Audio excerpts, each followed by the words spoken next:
And Jubilee Deputy Party Leader Fred Matiangi has implicated President William Ruto and senior figures in his administration in the rising cases of politically instigated attacks through Goonism. The presidential hopeful, who served as Interior Cabinet Secretary in the last regime, has claimed that the violence meted on opposition factions in Homa Bay, Nakuru and Bomet over the weekend had the blessings of the state.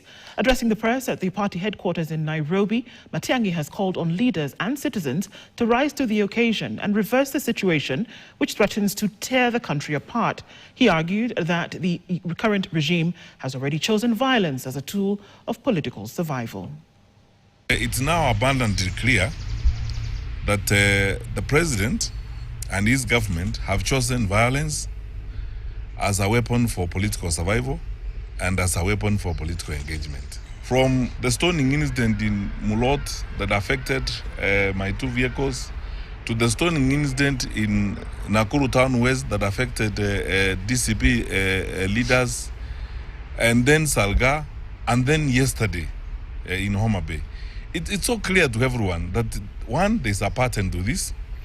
Second, there's very clear acquiescence of government in this, because you look at the behavior of the security forces on this matter. I do not think, and I cannot see how, the scale of violence in Homa Bay and the activity that happened there could have happened without the knowledge of the National Security Council and without the knowledge, especially of the president.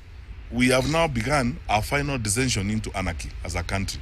Let's not pretend about it.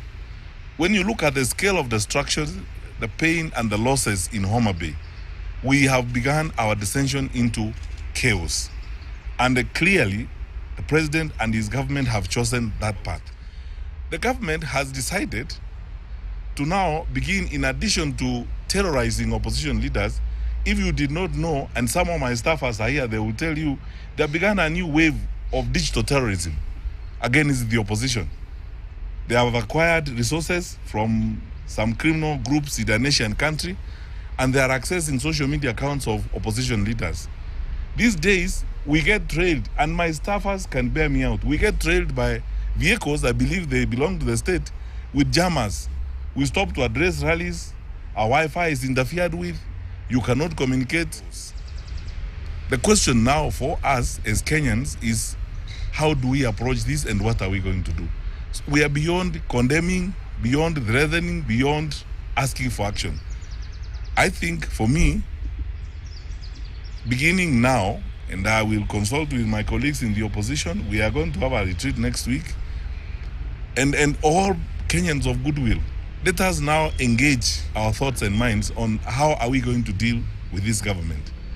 Because this is not ordinary business. What you are seeing here is not ordinary business. There are no arrests. The political difference is not a good enough excuse to inflict the kind of loss and pain that we have seen this weekend.